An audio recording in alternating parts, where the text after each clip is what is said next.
Magandang araw.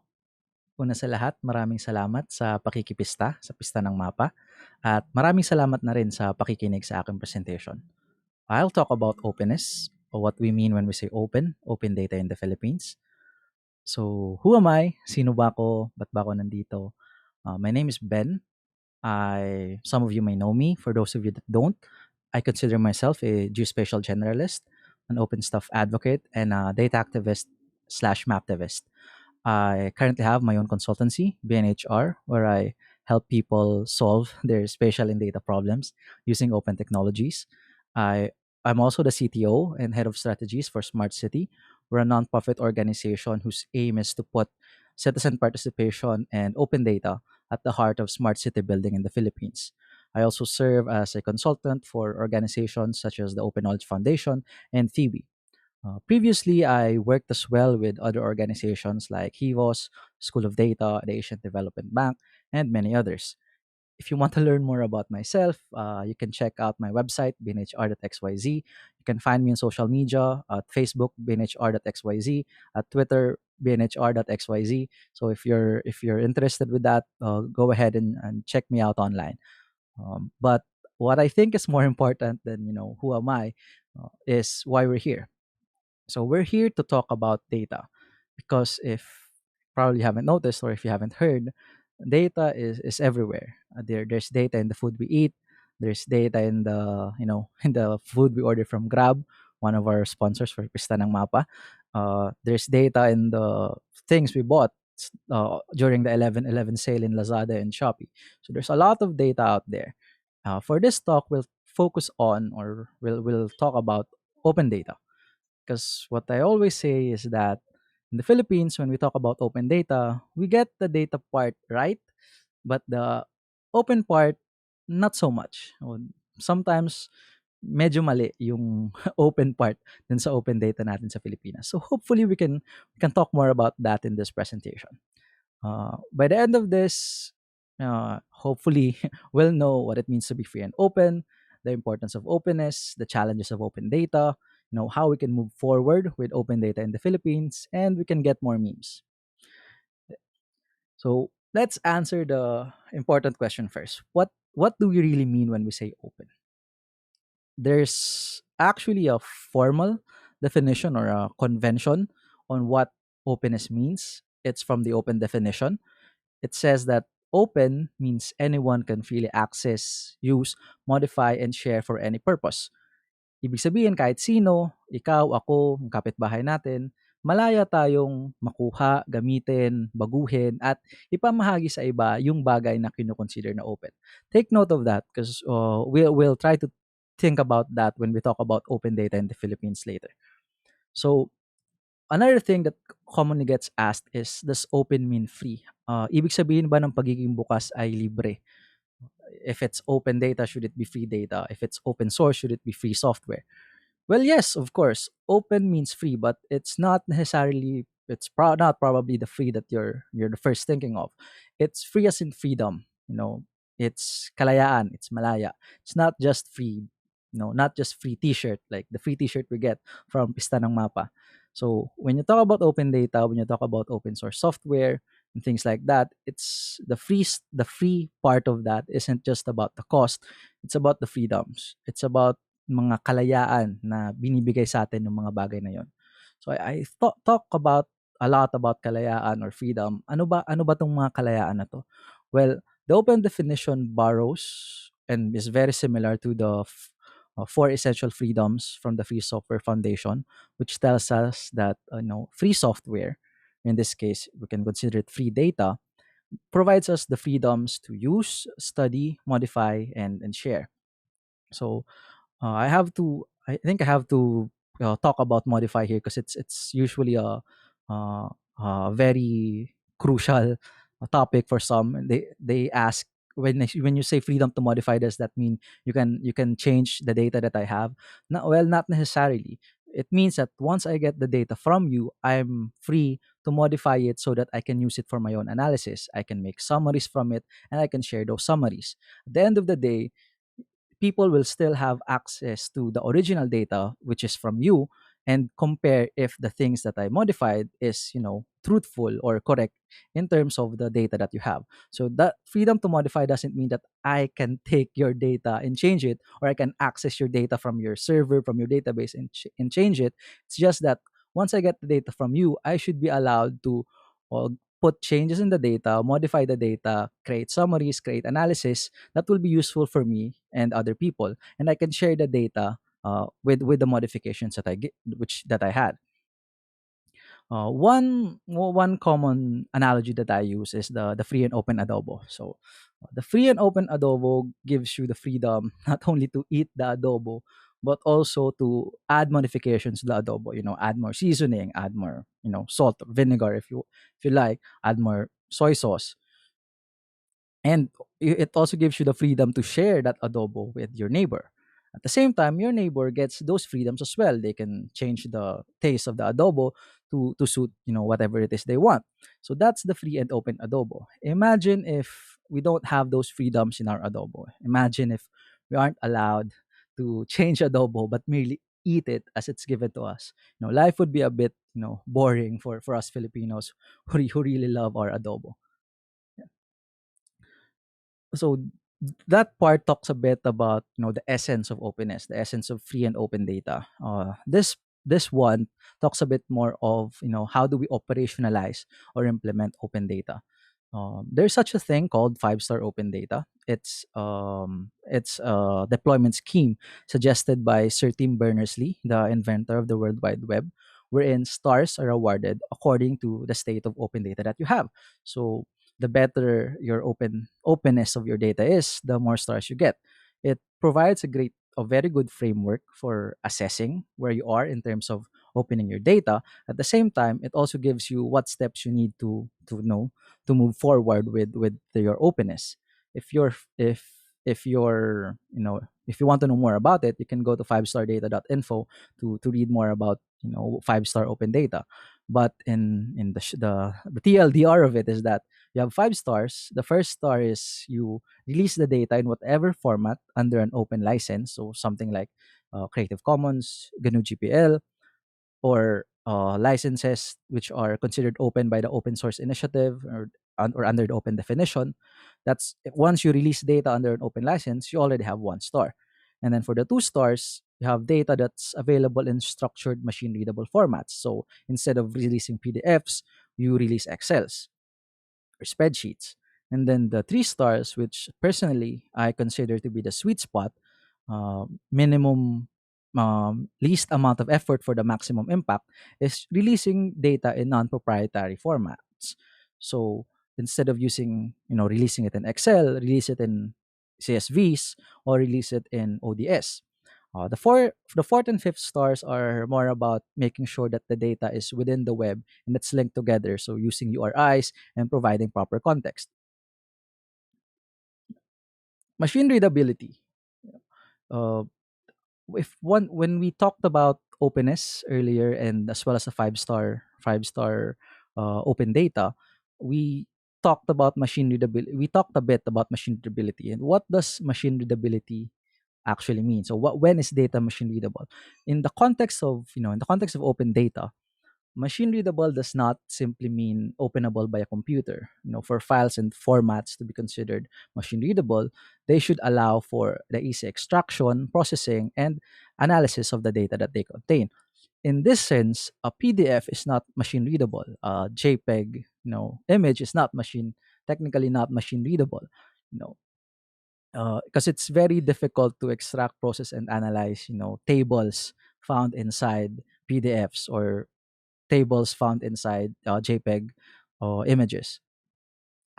So, as much as possible, when talking about data, especially tabular data, we move away from PDFs, JPEGs, and documents. Just try as much as possible to release them or get them in machine readable spreadsheet formats like CSV, ODS, Excel files. You know, or I think we've all been there. We've been Bernie, and someone gives us data as a PDF.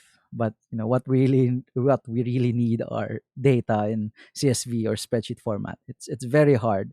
There are ways to extract, like using Tabula or other stuff like that, but it adds another layer.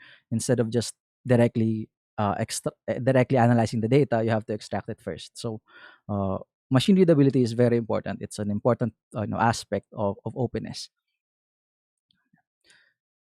What other things are, why is openness important? I think that's one thing we should answer as well. There's a few things. This isn't an exhaustive list, but some of the things that makes openness important is transparency and accountability. You know, if you don't have data, how would you know if something actually happened, or how will we be able to hold people accountable to their decisions, to how they spent public money, for example, COVID funds, Phil Health funds, things like that. Without the data to actually be used as evidence, we can't have transparency and accountability. In relation to that, openness builds trust. If something is open, mas madali nating pagkatiwalaan kasi bukas, walang tinatago, di ba? Yun. There's also this concept of integration and interoperability. When you use open formats and open standards, it's usually much easier to work with them than when using closed data or closed formats, because in the first place, there's an added layer of obtaining and securing the necessary permissions to work with closed data. With open data, you already skip that step. And I think one of the most important is you can't create solutions to problems you have no data of. So this is especially true in terms of visibility, in terms of sectors of society that's underrepresented. If we don't have data about them, how can we know if we have problems there? So, di ba, madalas, sometimes people think there's no problem because they currently don't have the data to show that they actually have a problem. So some ignorance is bliss kind of thing. With that, let's talk a bit more about open data in the Philippines. There's actually a lot of open data and open data portals in the country. So you have data.gov.ph, you have OpenStat from PSA, you have the EconDB from PIDS, you have the Philippine Geo Portal. You also have PhilJeps has data sets opened for procurement information. So there's a lot. It's just that sometimes it feels like it could be a bit better, or there could be a bit more.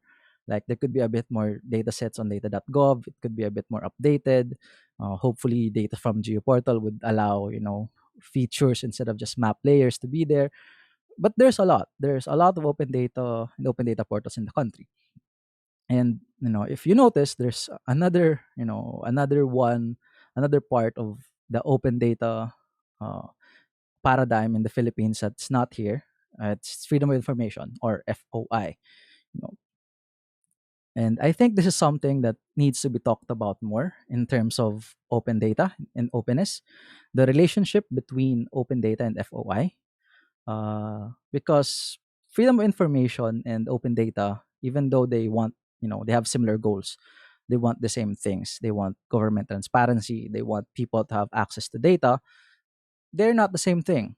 You cannot and you should not replace one, with the other. Don't be like Pam. No, there are subtle differences between FOI and open data if you go down to the nitty gritty of it. Think of the scenario, for example. If you need to get data under an FOI, under FOI, you need to submit a request to the office and then wait for them to respond, where they can either grant or reject your request.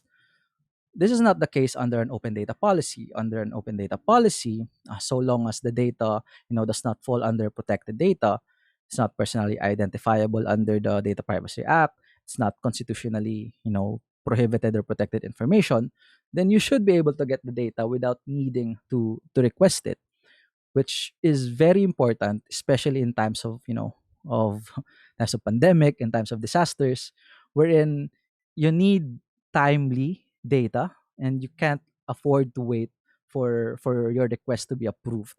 Imagine there's a disaster going on, you want to know who would be at risk, who should be prioritized first, but you can't get that data because you need to course it through an FOI request. Or for example, a pandemic wherein walang masyadong tao sa mga FOI offices, then mahirap mahirap i-course through FOI yung ating mga request. So this is where an open data policy supports an FOI, an FOI policy. FOI is reactive and demand driven, as you might have noticed. Data is only released when someone requests for it, and that when that request is subsequently granted. But this is not the case for open data. Open data is proactive and supply driven. So long as it becomes available and that it's not protected, you can release it. And data users need not request, or be granted request to access the data. You have to think about it as well in the open definition that we talked about earlier, and as well as the definitions of freedom in data. Nowhere there do you hear the word request. Now, open data is not request is not synonymous to open data. Yeah. Challenges moving forward with open data in the Philippines. Yeah. Again, first one is, when you require people to submit data requests for their data, usually that's not a good thing for openness. It's not really open. uh, you know you'll be like sad Pablo here. You're waiting for your data request to get approved. And as I've mentioned, one of the scenarios where this really won't work is in times of disaster, in times where you need timely critical data. Isipin mo, you need the data right now, but you can only get it 2 weeks from now. Then tapos na yung disaster, and no, hindi mo na kailangan yung data by the time you get it. You'll be like, you'll be like this skeleton here when your data request finally gets approved. So that's one thing we have to transcend, or we have to talk more about in terms of open data in the Philippines. Or we like requests a lot. You know, Another one is a lot of us release data in non-machine readable formats, so PDFs instead of CSVs.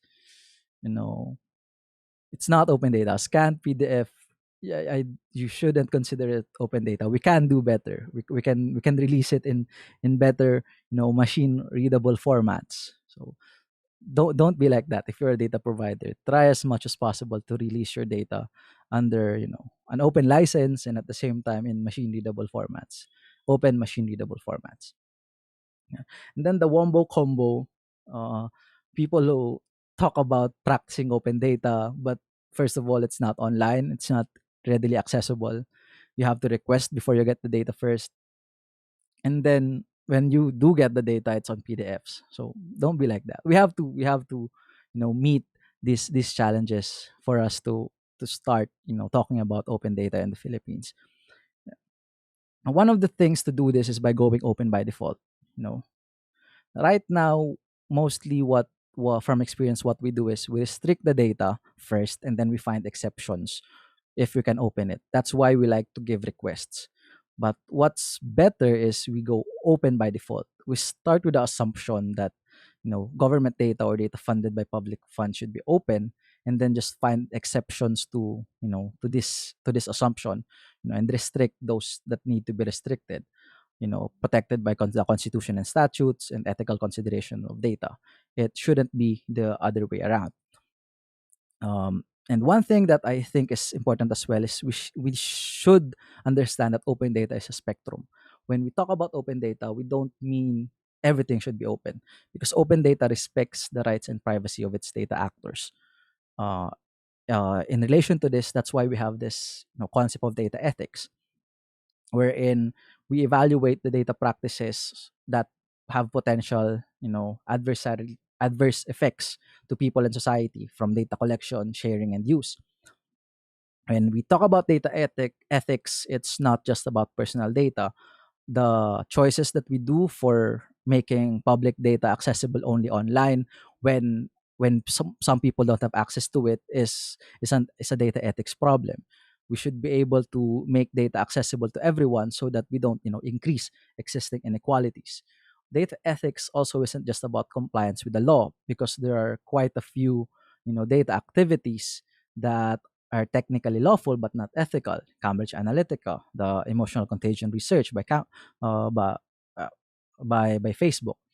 It's also not just about how data is used, because even our decisions to collect data affects people negatively. Like, for example, it's bad to not collect information about a certain group of people, but it's worse uh, if we only collect negative data sets about a certain group of people, because we're putting them at a higher risk of discrimination and profiling. One such example is collecting data on HIV/AIDS solely on members of the LGBT community. And then data ethics isn't just about restricting access to data, because if we have an ethical approach to data, it would actually lead to more openness and more trust between me, the data, the person providing my data, and then the person collecting the data. Yeah. And then we talk about data literacy, not just data science. Data literacy involves understanding what data means, how to read graphs, how to draw correct conclusions, and how to recognize when data is being used in a misleading or inappropriate way.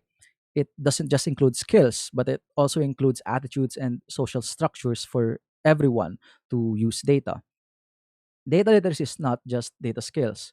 You know, a lot of people who are part of the data community won't even you won't need any analytical interaction with the data. And we should always think about data as being inclusive. No single person, department, or organization should have a monopoly on data or how it is used. So by focusing on data literacy, we're providing people not only with skills, but also the confidence to work and a safe environment to hone their skills and share their work about data. And then we should go beyond data release. No, releasing open data is not enough. The end goal of any open data project isn't just to simply release data, because if you do that, you're creating data dumps, open data portals that people don't use. Your open data project should spark conversation. It should facilitate communication between your data provider and your data user, and should at least disturb the status quo, because open data without users is no better than closed data.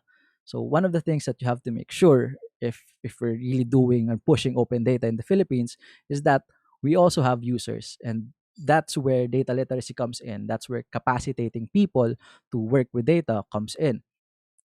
And that's where co-creation and co-development comes in as well. So co-creation isn't just about putting different people in a room, gathering or consolidating their ideas, or finding the middle ground.